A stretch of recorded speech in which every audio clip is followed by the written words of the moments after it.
सभी लोगों का स्वागत है दोस्तों। आज की इस वीडियो में हम लोग हिस्ट्री के 20 इंपॉर्टेंट क्वेश्चंस देखेंगे जो पिछले 20 वर्षों में रेलवे ने बार बार पूछा है। इस तरह की ये 7वीं वीडियो है। इससे पहले हमने 6 वीडियो आपको उपलब्ध करा दिया है। उसका प्लेलिस्ट जो है आपको डिस्क्रिप्शन में मिल जाएगा, तो वहाँ से आप उसे क्लिक करके सभी वीडियोस को देख सकते हैं। वो अलग अलग जो वीडियो है वो अलग अलग टॉपिक पर है, जैसे कि फिजिक्स पर, पॉलिटी पर, ठीक है, हिस्ट्री में, बायोलॉजी में, केमिस्ट्री में, तो ये कंप्यूटर में, तो ये अलग अलग टॉपिक है जिसकी वीडियो अवेलेबल है। तो आप उन सभी वीडियोस को देखिए और ये वीडियो लगातार आपको मिलती रहेगी जब तक एनटीपीसी और ग्रुप डी का एग्जाम जो है वो चलता रहेगा। तो सभी प्रश्न इंपॉर्टेंट है, ये सारे प्रश्न रेलवे ने पूछे हुए हैं। तो इन सभी प्रश्नों को हम लोग देखते हैं। पहला प्रश्न यहाँ पर है, भगवान बुद्ध ने अपना पहला उपदेश कहाँ दिया था? भगवान बुद्ध ने अपना पहला उपदेश कहाँ पर दिया था? ऑप्शंस दिए गए हैं, करेक्ट आंसर भी बताइएगा और आपके टोटल कितने क्वेश्चन सही होते हैं 20 में से, वो भी आप कमेंट करके बताइएगा। वीडियो को ज़्यादा से ज़्यादा लाइक एंड शेयर कीजिएगा और रेलवे एग्ज़ाम का एनालिसिस ज़रूर देखिए, क्योंकि उससे बहुत सारे क्वेश्चंस आपको देखने को मिल सकते हैं, रिपीट होते हुए दिख रहे हैं एग्ज़ाम में। उसका भी प्लेलिस्ट में लिंक दे दिया हमने। चलिए इस क्वेश्चन का आंसर देख लेते हैं। यहाँ पर इस क्वेश्चन का आंसर हो जाएगा ऑप्शन नंबर सी, सारनाथ में भगवान बुद्ध ने अपना पहला उपदेश दिया था। भगवान बुद्ध के बारे में जान लीजिए। इनका जन्म 563 ईसा पूर्व में हुआ था। बोध गया बिहार में बोधि वृक्ष पेड़ के नीचे, यानी जो बोधि वृक्ष है उस वृक्ष यानी बोधि वृक्ष के नीचे, ठीक है, इनको ज्ञान की प्राप्ति हुई थी। इनको ज्ञान की प्राप्ति हुई थी कहाँ पर? बोध गया में। बोध गया कहाँ पर है? बोध गया जो है वो बिहार में है, ठीक है। इसके बाद उनका वास्तविक नाम याद रखिएगा, सिद्धार्थ के नाम से जाने जाते थे वो, ठीक है। जब उनको ज्ञान प्राप्ति हो गई उसके बाद वो भगवान बुद्ध के नाम से जाने लगे। इसके बाद देखिए यहाँ पर है, प्राचीन भारत में चिकित्सा शास्त्र पर ग्रंथ किसने लिखा था? प्राचीन भारत में चिकित्सा शास्त्र पर ग्रंथ किसने लिखा था? बहुत ही अच्छा सवाल है और ये एग्जाम में बार बार पूछा जाता है। तो इस क्वेश्चन का आंसर क्या हो जाएगा? राइट आंसर इस क्वेश्चन का होगा ऑप्शन नंबर ए, चरक, ठीक है। चरक जो थे वो एक आयुर्वेद के ज्ञाता थे और चरक संहिता एक प्रसिद्ध पुस्तक है उनकी, याद रखिएगा। चरक संहिता ये किसने लिखी थी? तो ये लिखी थी चरक ने। ये बहुत ही इम्पोर्टेंट पुस्तक है, आयुर्वेद पर रिलेटेड है ये।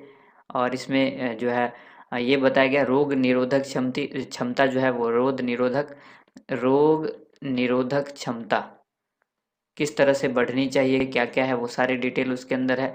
और कई सारे रोगों का निवारण भी उसके अंदर बताया गया है। ये सभी आयुर्वेद पर बेस्ड है, ठीक है। देखिए अब इनके बारे में ये भी जानिए। महर्षि चरक जो थे ये कुषाण राज्य में राजवैद्य थे। कई बार सवाल पूछेगा किस राज्य में राजवैद्य थे, और ऑप्शन में होगा कुषाण, ठीक है। चरक संहिता इनकी पुस्तक है, आयुर्वेद ग्रंथ से संबंधित है और ये चरक ने लिखी है। महर्षि चरक कुषाण राज्य के राजवैद्य थे। नेक्स्ट क्वेश्चन है, मोरक्को यात्री इब्न बतूता किसके समय भारत आए थे? मोरक्को यात्री इब्न बतूता किसके समय भारत आए थे? और ऑप्शन यहाँ पर आपके सामने जो दिया गया इसमें से करेक्ट आंसर होगा ऑप्शन नंबर बी, मोहम्मद बिन तुगलक के समय पर ये भारत आया था, ठीक है। मोरक्को यात्री कहें या दक्षिण अफ्रीकी यात्री कहें, ठीक है, तो ये आया था किसके समय में? मोहम्मद बिन तुगलक के समय में भारत आया था।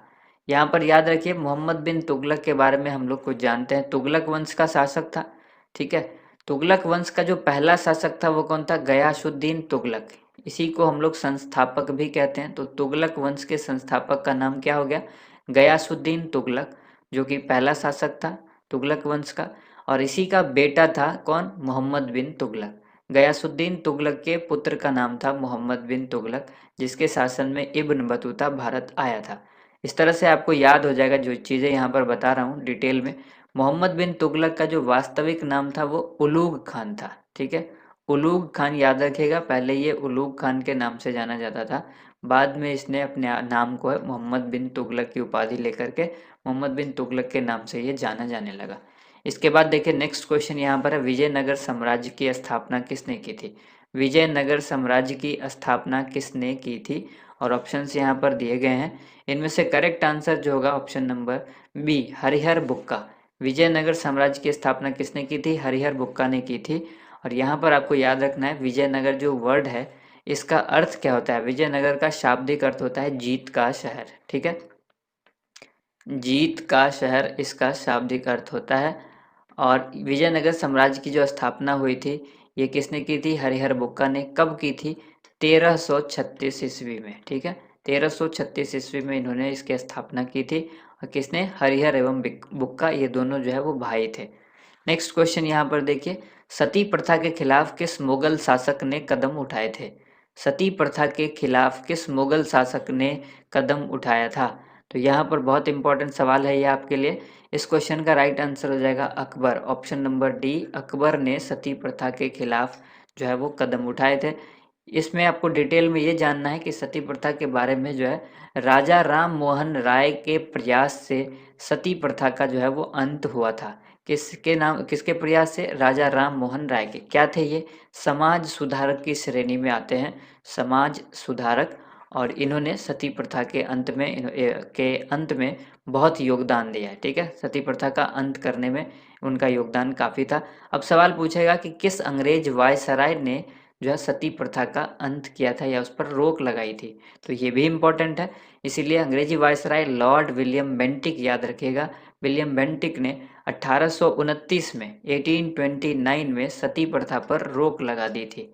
ठीक है, बढ़ते हैं अगले क्वेश्चन की तरफ। नेक्स्ट क्वेश्चन यहाँ पर है, फतेहपुर सीकरी की स्थापना किस शासक ने की थी? फतेहपुर सीकरी की स्थापना किस शासक ने की थी? और राइट आंसर इस क्वेश्चन का होगा ऑप्शन नंबर सी, अकबर ने की थी। अब यहाँ पर डिटेल में ये चीज़ जान लीजिए कि फतेहपुर सीकरी को अकबर के सपनों का नगर कहा जाता है, क्योंकि बड़े ही मेहनत से उसने इसको बनवाया था।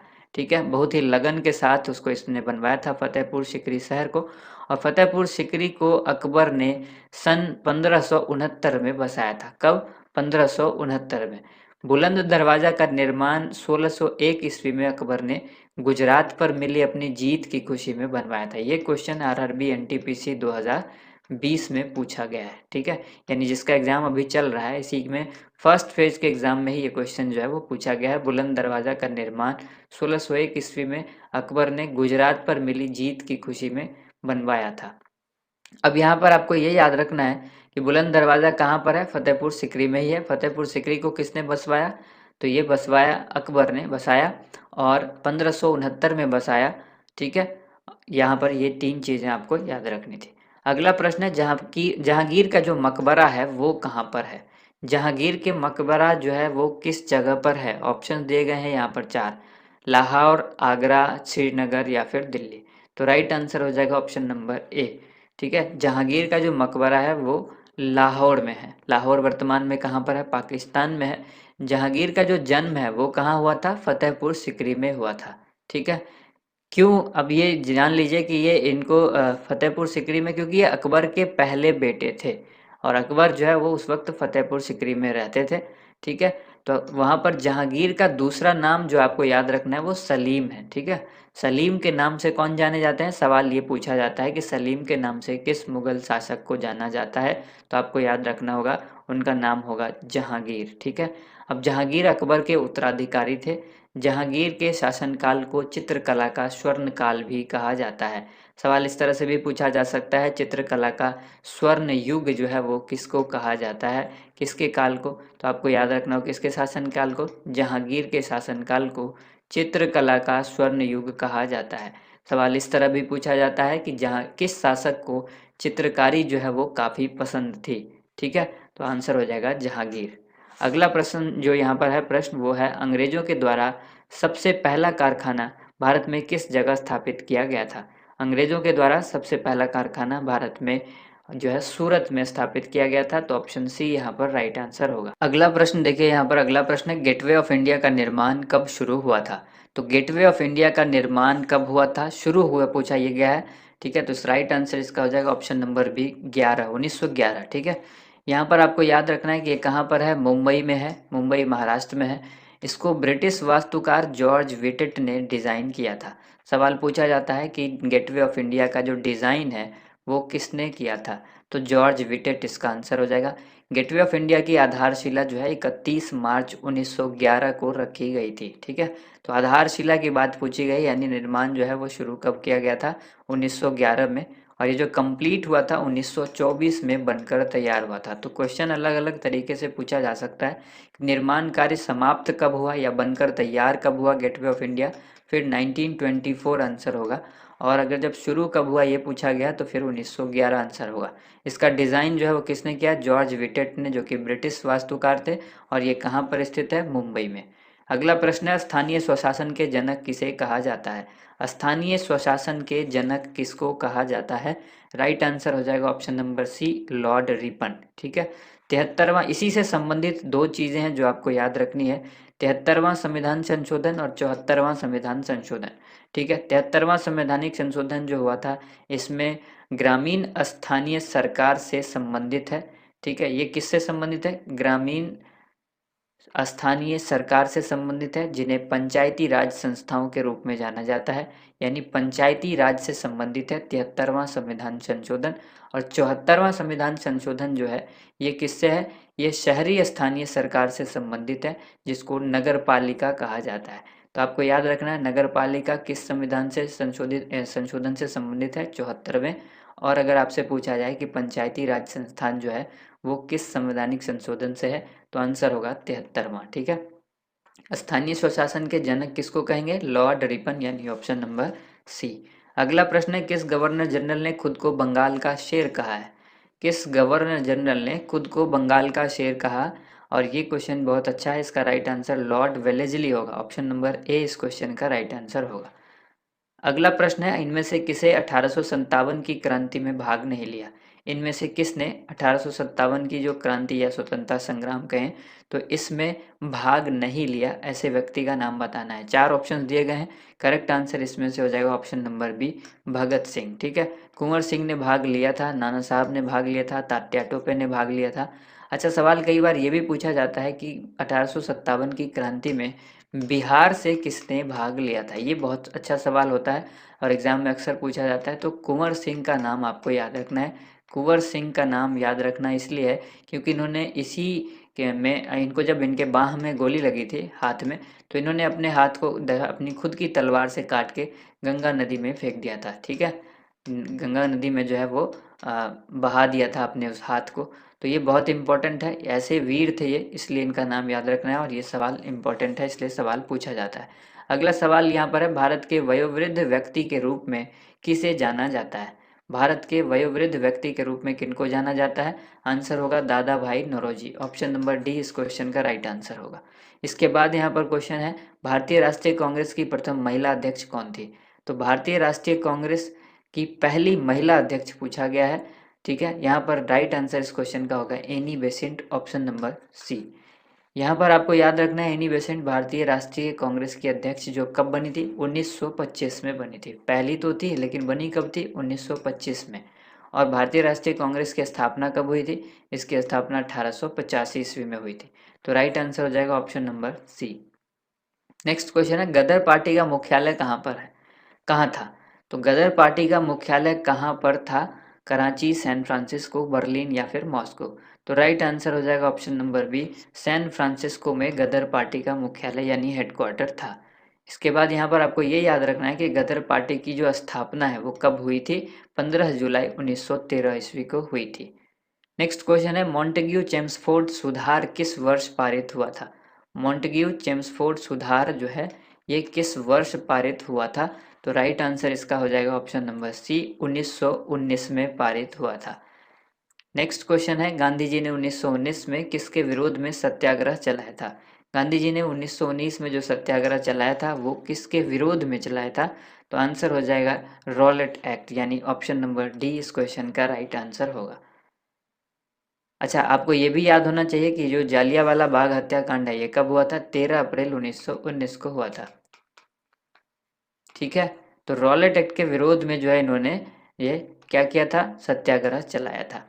इसके बाद देखिए अगला प्रश्न यहाँ पर है, किस अधिवेशन में कांग्रेस के द्वारा पूर्ण स्वराज की मांग की गई थी।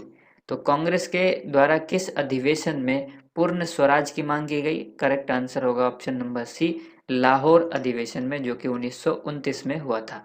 अब यहाँ पर आपको ये भी याद रखना है कि लाहौर अधिवेशन जो हुआ था उसकी अध्यक्षता किसने की थी। तो इसकी अध्यक्षता की थी जवाहरलाल नेहरू ने। ये बहुत इंपॉर्टेंट है और अभी आरआरबी एनटीपीसी के एग्जाम में अधिवेशन से रिलेटेड क्वेश्चन जो है वो पूछे जा रहे हैं। अगला प्रश्न यहाँ पर देखिए, भूदान आंदोलन किसने प्रारंभ किया था। भूदान आंदोलन यानी भूमि का दान, तो भूदान आंदोलन जो है वो किसने किया था, विनोबा भावे ने। ऑप्शन नंबर बी यहाँ पर राइट आंसर होगा। विनोबा भावे ने भूदान आंदोलन प्रारंभ किया था यानी शुरू किया था। नेक्स्ट क्वेश्चन है, सुभाष चंद्र बोस ने कांग्रेस से कब इस्तीफा दिया था। सुभाष चंद्र बोस ने कांग्रेस से इस्तीफा दिया था और वो ईस्वी जो है वो कौन सी है, वो ईस्वी है 1939, यानी ऑप्शन नंबर डी इस क्वेश्चन का राइट आंसर होगा। ठीक है, तो ये थी आज की वीडियो। इस वीडियो को ज़्यादा से ज़्यादा लाइक कीजिए, शेयर कीजिए। Thank you so much. आप सभी लोगों का वीडियो देखने के लिए बहुत बहुत धन्यवाद।